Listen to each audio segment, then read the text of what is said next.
So I get asked the question, when you have a child that's still at home and you're caring for someone with Alzheimer's, how do you balance protecting that child and the needs of both? Because your child still needs you. So the one thing that has always stuck with me is it is my job as a mom to protect my child. And at all costs, I will protect that child. I've been in a situation with my husband who has Alzheimer's where it was getting too abusive, not physically abusive, but mentally and emotionally abusive.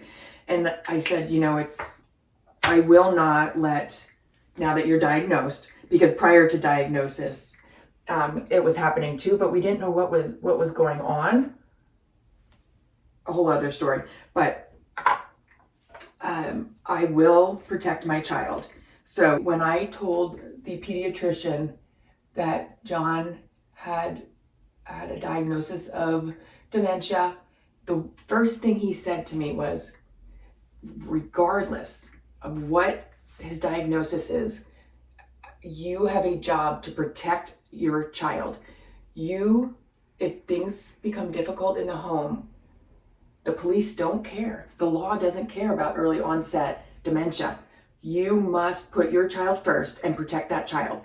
And of course I would do that, but to know that if I couldn't control my husband and he harmed my child, I wouldn't allow my husband in the home. But also, a dementia patient would end up in jail. So as with early onset, I know there's a lot of gray areas with the law, and especially in this situation with my husband, if he were to harm me or Logan, he would go to jail.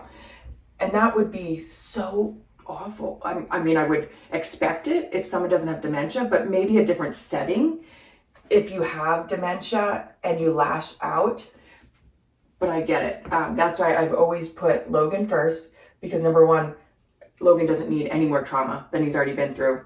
And if John does not behave appropriately as an adult with dementia, I've been very clear with him that he will not stay in the home with us. He will have to go live somewhere else.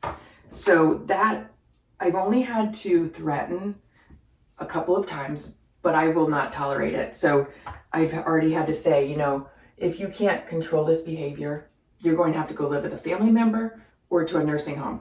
Well, that's been enough. He is shocked, and he's like, oh, okay, I know, I'm acting out. Okay.